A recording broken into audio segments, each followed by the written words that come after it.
What is going on, everyone? My name is BoIt and I'm back with some more Age of Titans action. Spawning in the left of the map in the blue color, playing Ra, is the expert, the top player at the moment, TheMista. His opponent today in the red color, playing as Set, DoD Cyfer. This player is one of the older experts who was really good. He was so quality back in the day, and he's had a bit of a resurge in his attempt to regain his former glory. And honestly, from some of the games I've seen him play, he's been doing not too poorly. Very strong Titans player, and he's just in general a well-rounded individual. The map is Ghost Lake. It is 2 small gold mine Ghost Lake, like medium gold mine Ghost Lake, which means that neither player should be worried about that second gold mine, at least until the 12-minute, 13-minute mark, whereas normally you'd be more concerned about that at the 10-minute mark with a standard map, a standard strategy. The biggest factor in this game is going to be the ancestors, I feel, because Set has that. They're both Egyptian, and the biggest difference between Ra and versing Set or Isis is that Isis and Set have a free army in ancestors, whereas Ra only has access to Locust and Citadel, which, while both are very strong in certain matchups, in this matchup in the Egyptian War, it's very hard to get an edge without that free army. And we're going to see if TheMista has anything in store to counteract that ancestors, and we'll see if Cyfer can use that to his advantage. We do see that this gold mine is the biggest point of contention for TheMista. If he can secure this gold mine, that means he secures this part of the map, which means he gets his third town center, and that means that he can play for the late game where Hathor thrives over Nephthys, because you get those upgraded mercenary, and you basically just do an incredibly strong gold eco-orientated army with mercenary, with elephant, with chariots, and with towers and siege catapults. So it's really strong, and also you get that upgrade for your buildings, which makes them very strong. And I think the biggest thing we have to note here is that Mr. has not got any food. Has not got any gold yet. Has not got any wood yet. Has not upgraded his husbandry or his hunting dogs. So he's doing a really bizarre strategy. I have to say, this is definitely not standard. Generally, what you see from Egyptians is you go 5 food, 3 gold, 2 wood, standard sort of stuff. It's different for every god, but that's the standard sort of thing. You get your gold, you get your wood, you get your economy going. But what Mister's doing, he's already 150 food. He's already got that temple coming up. He's going to be going up to the classical age around the 4-minute 15, 4-minute 30 mark, and he's going to put some insane amount of pressure onto Cyfer, and with his priest and with his pharaoh. And what that's going to do, he's actually scouted out his opponent here. He's going to be able to shifting sands these guys into his base, and that's going to allow him to get the edge back economically, because Cypher's then is going to have to get that shifting sands. He's going to have the initiative to get in there with his animals, or sneak a priest into his base to get that shifting sands back to grab those 3 villages. And we'll see if he can do so. Mr. is going through Fatar. It looks like around 4:45, 4:30 that he's going to hit it. I might have got that a bit off. I think it's 4:30. Cyfer, on the other hand, only just getting those resources, has not yet gathered any wood either. So he's definitely going for a very quick advance time as well. With Fatar coming in now, going to hit that at the 5-minute mark. So Mr. has 30 seconds worth of time to play with before he's worried about that shifting sands, whether Cyfer will grab his villages back, or Cyfer will grab Mister's villages in the process of Mister grabbing Cypher's villages, which is generally the occurrence. The person who shifts first is going to lose out because maybe one or two of his own villages will come back and some of your own. So it's often better to not shifting sands in the situation where both players have shifting sands. So we do see that Mister's now coming in here. His timing's a little bit off, but we do see this wall's coming up, so it's a very smart thing for him to come in here. Indeed, he's going to be able to see these villages, and there's the shifting sands, comes in, picks off all three of these villages. He's got the Wadjet over here, he's got the towers, and he's got the wall coming up, so there's nowhere for these villages to run, and that they're all going to fall down. We do see this, it's an obelisk there. That was a priest. Oh, no, the villagers do die. Cypher does hit the classical age of 458 through Fatah. He's going to be looking with those polar bear, hyena, pharaoh, and priest to come in here and grab some of those villages himself. He does not want to have that that time spent with three villagers behind Mister. And remember, while Mister only grabbed food and advanced quickly, at this point, he's going to be at the same amount of villages as Cypher would have been if he had done a standard build order. He's actually going to be 3 ahead because he's had no idle town center time, which is the big factor. Whenever you play in this game, it's very bad. It's very bad to have that town center under pain. Like, if you're not producing villages, you're going to be falling behind.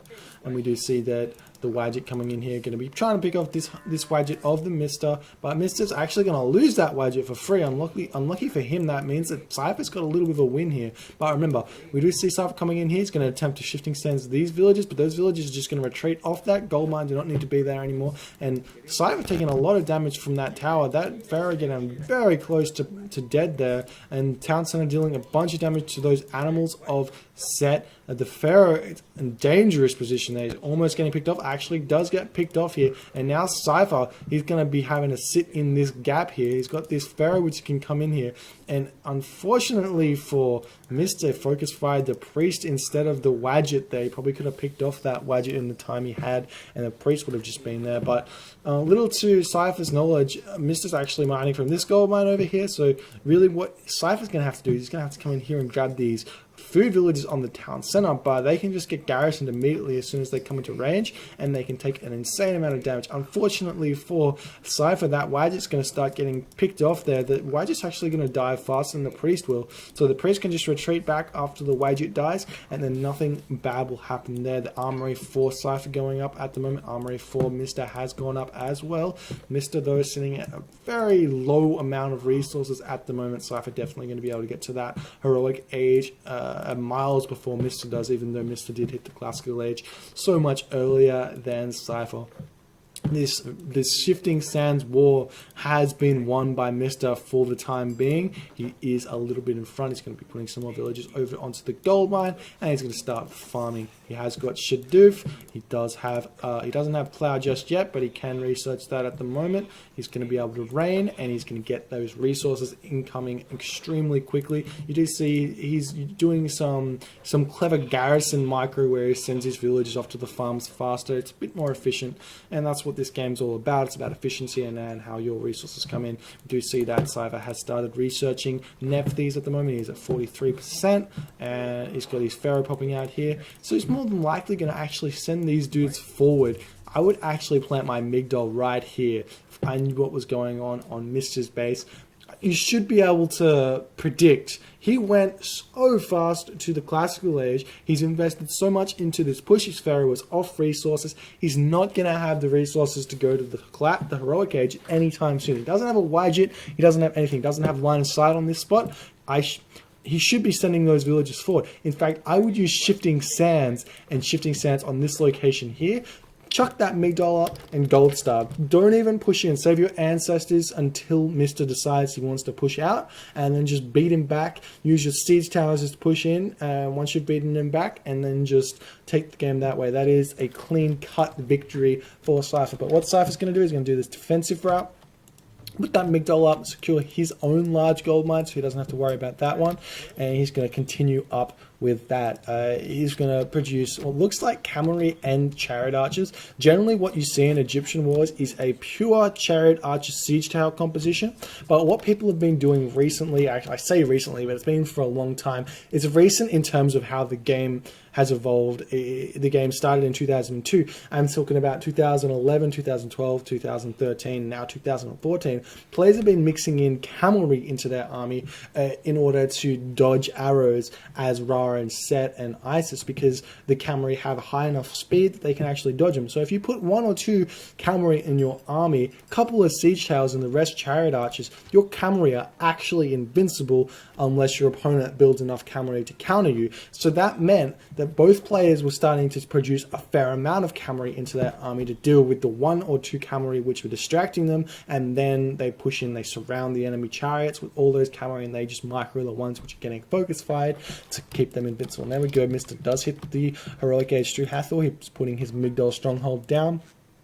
And that's going to allow him to be defensive, secure his home gold mines. No push with Ancestors Siege Towers is going to do all too much. It looks like Cypher's gearing up now to make a little bit of a push just to make sure that Mr. is not moving out of his base at the moment. That Migdol not going to get prevented, going to be up with no pain whatsoever, and all will be good. It looks like the obelisk gets picked off the obelisk which was getting built, and Cypher going to have to retreat out of here.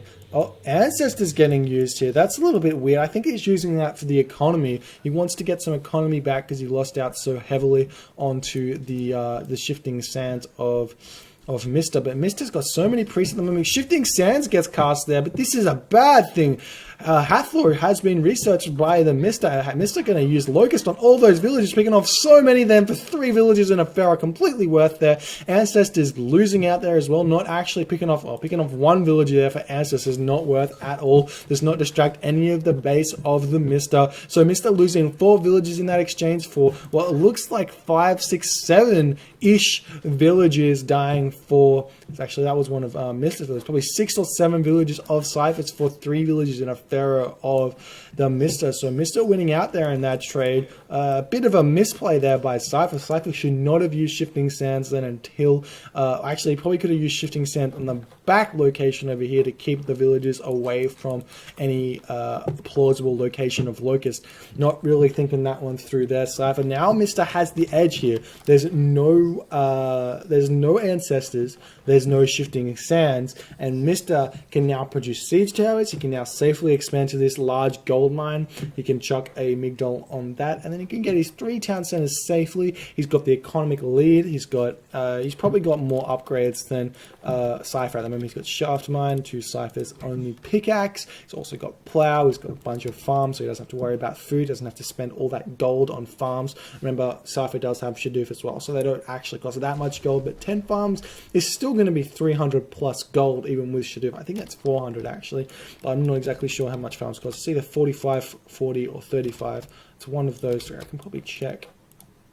Oh, 47. I'm way off. So it's actually 470 gold to transition into a farming economy to support 3 town centers. You need 10 farms to support 3 town centers with Plow, that is, to support those 3 town centers. Auto-queuing villages constantly as opposed to auto-queuing villages unconstantly. Anyways, looks like Mista putting some pressure onto the gate of Cypher. Mista going to have to retreat out of here unless he wants to get surrounded by the army of Cypher. Mista again, he's trying to do this what looks like a multi-pronged attack, and while this is a little bit of a juke there by Mista, he's going to get out of there. Remember, while Cypher had his Scorpion Man with his army, Mista's units are actually a little bit faster than Cypher's because he has the Ra bonus. And it looks like now Mista's going to be moving around onto this side. He spots that this gold mine has been getting mined from a little bit. Probably going to note that there's something going on over there. And he's going to move in, try and pick off some of the units over here, but actually, no, doesn't choose to do so. If we move back over to Mista's perspective, check out what he's scouted out. He has no idea that this is happening. You might be able to tell because of the tiles being changed over here. I don't know if you actually see that or not in the real game, or if that's just a bug from the recorded game or not, but he might be able to tell that there's something here. I mean, it's the only gold mine left on the map, so Mr. can move in here and start pressuring this location. He doesn't have any siege towers though, so Cypher's pretty safe here to sort of not fight and sort of just keep on retreating. He's going to attempt to fight though. He's got the Scorpion Man, and there's no real units that Mr. has to deal with that Scorpion Man, so he can deal real work onto the Mr. And Mr's just going to be able to retreat away from here. He shouldn't lose too much army value from those chariots archers there, because those chariot archers of the Mr. have 5.5 speed. The Camry must have a little bit more. They actually have a 6.60 speed, so they're really quick. So 5.5 is enough to dodge the arrows. 6.6 is enough to make them laugh at the arrows, really. And it looks like Mr. attempting to pick off that priest would have been a really nice pickup there, but Cypher quickly garrisoning that Pharaoh into the siege tower, and Cypher going to have to retreat here. Mr. does have 2 town centers now up for himself. Cypher now grabbing his second town center, so Mr. actually has a chance here to push in, because he has 130 pop to the 115 pop of Cypher. He's actually not even at 115 pop, because he just lost one of those siege towers. And we do see the siege tower slowly but surely getting picked off. 1 siege tower in the works for Mr. Mr. not actually producing anymore. Probably should have auto-queued them out. Siege towers are the real meatiness of the Egyptian army in Egyptian wars, and if you don't have at least 2, they can get picked off really quickly from the Camry and all that other good stuff. So really what Mr. needs to do is transition, get that 3rd town center, transition into a bunch more siege towers, and then simply just make a push. He doesn't want to have to deal with the Thoth of Cypher, because that might prevent him from grabbing this expansion gold mine. So if he can make a push and prevent that, remember Son of Osiris is still very strong, so if he gets that out, he can do work. And Cypher going to come in here and try and pick off some of those chariot archers, see if you can get a volley off. Unfortunately for Cypher, he was too slow there to pick off those chariots. Mr. actually reacting very quickly to the outer position Cypher chariot archers. They're just going to come back to the ferry there and get healed up, so that's no big deal. The crocodile is getting picked off by the villagers there. Going to build that one up. Now what Cypher can do is he can actually engage the army here, send a couple of chariot archers around to here, not actually fight but make his presence known, and he can make this a very difficult spot to get pushed into. Alternatively, he can position his army over here and see what he can do there, but it looks like Cypher's going to say, okay, I'm going to attack this location here, because you're more than likely going to be attempting to defend your town center, and it looks like he's going to be doing so. 1 villager lost there by the Mr, and Cypher going to have to retreat out of here. The Camry going to do a bunch of damage to those chariot archers. Probably not going to pick off any of them, because they're the Camry are pretty clumsy, really. And again, you see he is actually moving them with the siege tower, which is wrong. He's got to move them by themselves, so they dodge the arrows. Those chariot archers going to attempt to pick off that Pharaoh at the moment. It's going to be a very big win if he can pick that off. The Scorpion Man getting picked off instantly, unfortunately for Cypher, not actually being able to do anything in this fight. And Mister's now got that 1 siege tower out. He can actually use that to tank out a bunch of damage. You can see how the armies sort of change in comparison. He's got a bunch of chariot archers now and only a couple of those cavalry, so he's got 14-7, so it's like a 2-to-1 there. And those chariot archers continuing to have to deal with the cavalry, and you can see how they just fired a volley at those cavalry, and none of them got any damage. That's a big thing there, if you don't take any damage from arrow fire. And again, he's focus firing cavalry, which is really bad. You need to focus fire chariot archers. They are the backbone of the Egyptian economy, as the tutorial does say. Military backbone of the military army forces of the Egyptians. So you can see when the chariot archers actually focus fire chariot archers, then it's much better. It becomes more of a really fast trireme war there, like by trireme, I mean archership war, in that you need to pull back the one which is taking damage in order to get your opponent's chariot archers out of position and all that other good stuff. And it's actually a really fun, intense micro fight. So Mr. slowly but surely pulling ahead in economy and military. Has already got that 3rd age gold upgrade for himself. He doesn't yet have that 3rd age farming upgrade, which I would have thought he would have got already. He does almost have the resources to do so, but it looks like he's not really choosing to grab that just yet. He's got his 3rd town center. He can probably even think about moving over here. He does have that mythic age starting to research there. Cypher not even being able to think about a 3rd age. He hasn't even got his 3rd town center yet. He is looking to grab that very soon, though. He's sending some villages over there at the moment. And it's going to be a big surprise for Cypher. Cypher's not going to be able to deal with this Son of Osiris, which is going to come out very shortly if we do see where he is at the moment. he is chilling back here. He's going to be able to use Son of Osiris over there, and that's going to be very, very strong. Mysta now with heavy chariot archers pushing in now. Cyfer actually has a fair amount of armory upgrades, which Mysta hasn't got, which is a little bit interesting. Generally, this style you see of Titans plays is to prioritize teching over armory upgrades and military upgrades. You just build units and then you tech, and then once you hit the Mythic age, you start thinking about, oh, I haven't actually got any armory upgrades yet, and I've got 1,000 food in my bank. Better start getting armory upgrades. But really, Cyfer was prioritizing those armory upgrades a little bit early, which is going to be good for him because it means the Son of Osiris isn't going to be able to do all that much damage. It's still going to do a bunch of damage, but it's gonna be a little bit less than you would expect to deal to such an army like this. And it looks like Cyfer might be trying to make his last stand. This isn't a good fight for him to be fighting. All of the cavalry though getting picked off by Cyfer there, so Cypher's actually got a really strong point here. If he can micro his cavalry, we can see what happens there. The Rock though coming into the fray, trying to micro that one back and forth. You can see he doesn't not take damage, but a lot of those arrows do miss. And now the Siege Tower moving into the front, you can now see that the Cypher is actually going to focus fire the Siege Tower because it's in the front. And Mysta is really tearing apart the army of Cyfer there. So Mysta picking off siege towers as well. He's got 2 siege towers coming in. I'm sure he's going to be starting to build some of those siege catapults. Well, they're not siege catapults, they're just catapults, but they're siege and they are catapults. Anyways, Mysta pushing in now, going to be able to pick off this location, pick off the top location as well. That hasn't been mined from any more than it should have. The mummy's out as well, so they can actually kill off some free units there. Again, that Son of Osiris dealing immense amounts of damage, and the siege towers can now move into that Migdol stronghold, take that location out. Actually there's 2 here, so he's going to have to take out this one and that one. Take the gold mine, and there is a gold mine over here. There is some markets over here, but it's not looking too good for Cyfer. Cyfer actually moving the chariot archers into a position to try and pick off that Son of Osiris, but the siege tower is there. It's gonna, wow, those units died fast.